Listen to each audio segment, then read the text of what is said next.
Assalamualaikum warahmatullahi wabarakatuh. Selamat pagi anak-anak. Sebelum kita belajar, marilah kita berdoa dulu.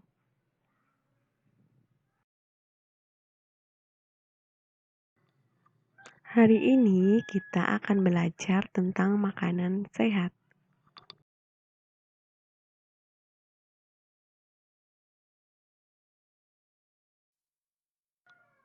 Ayo anak-anak lihat gambar yang ada di sini. Ini adalah contoh makanan-makanan yang kita makan setiap hari. Ada nasi, sayur, buah, ikan, susu, buah. Nah, ini sudah termasuk makanan sehat apa belum? Ada yang tahu makanan sehat itu apa? Ya, makanan sehat adalah makanan yang penting untuk tubuh kita. Makanan sehat bermanfaat bagi kesehatan dan pertumbuhan tubuh. Apakah anak-anak sudah suka makan makanan yang sehat? Suka makan sayur, buah, susu, ikan, ayam? Ayo, sudah apa belum?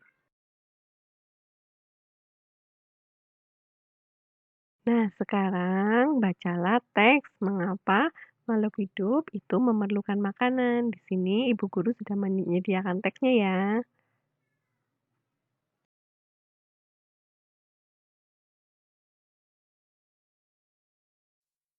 Selanjutnya, kita akan membahas tentang sistem pencernaan pada tubuh manusia. Apa fungsinya ya? Fungsinya untuk menghancurkan makanan yang masuk ke dalam tubuh kita. Selain itu, masih banyak fungsi lainnya. Berikut proses pencernaan makanan pada manusia. Yang pertama, proses memasukkan makanan, mengunyah makanan, menelan makanan, pemecahan makanan, penyerapan sari-sari makanan, dan pengeluaran sisa-sisa makanan. Nah, setelah kalian membaca paragraf tadi, dapatkah kalian menjelaskan pencernaan makanan sesuai gambar di atas, mulai dari mulut, kerongkongan, sampai ke anus? Setelah kita belajar tentang pencernaan manusia, sekarang kita akan belajar tentang pencernaan makanan pada sapi. Dapatkah kalian menjelaskan pencernaan sapi?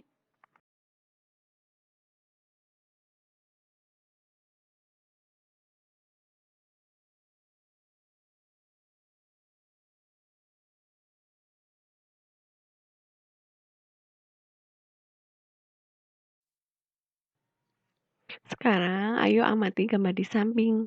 Gambar di samping adalah gambar sapi dan sistem pencernaannya. Lambung sapi berbeda dengan lambung manusia, ukurannya jauh lebih besar. Lambung sapi merupakan organ pencernaan yang sangat penting bagi sapi. Lambung sapi itu terdiri dari 4 bagian. Ada rumen, retikulum, omasum, dan abomasum. Oleh karena itu, sapi dikatakan memiliki 4 perut.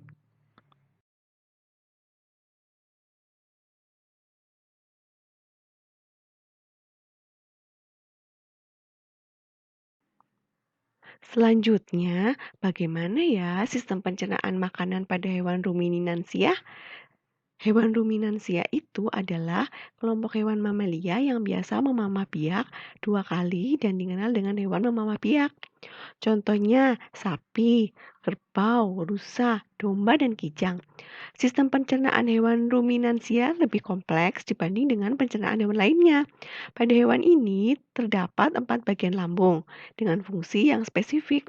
Selain itu, pencernaan makanan pada hewan ini dibantu oleh beberapa mikrob atau bakteri dan protozoa.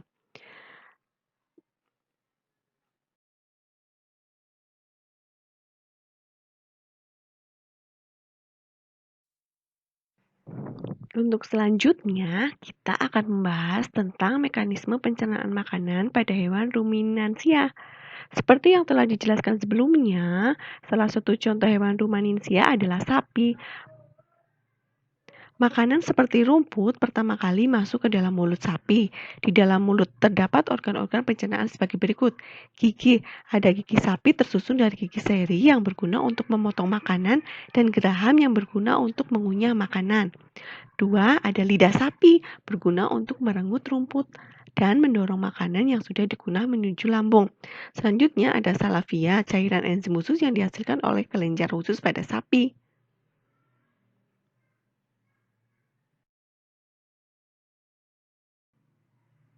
Lambung sapi berbeda dengan lambung manusia, ukurannya jauh lebih besar.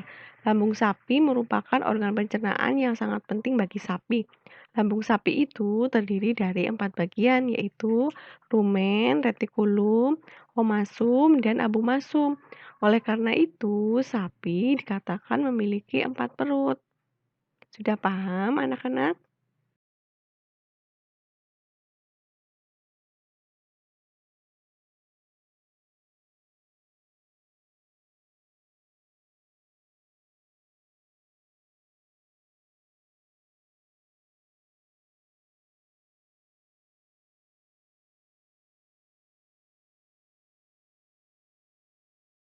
Bagian dari lambung sapi. Yang pertama, rumen. Tempat terjadinya pencernaan dengan bantuan mikroba. Di sini, makanan dicerna hingga menjadi bubur dengan gerakan mengaduk yang dilakukan oleh dinding rumen. Pada saat sapi beristirahat, makanan kembali ke mulut dan dikunyah kembali. Setelah dikunyah untuk kedua kalinya, makanan masuk ke retikulum. Yang kedua adalah retikulum.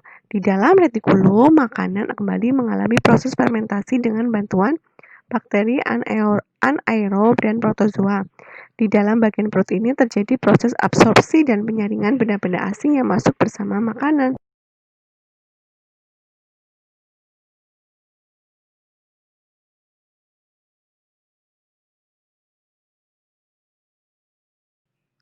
Selanjutnya, di dalam omasum, makanan dicerna dengan bantuan enzim pencernaan. Selanjutnya, makanan masuk ke abomasum.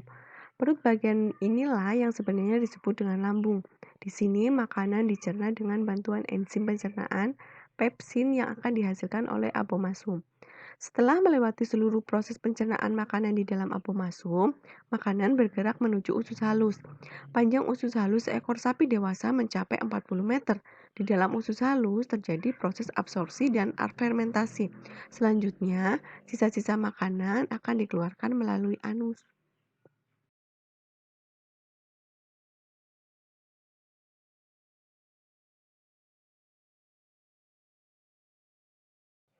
Hari ini kita telah belajar tentang makanan sehat, proses pencernaan pada manusia, dan sistem pencernaan pada sapi.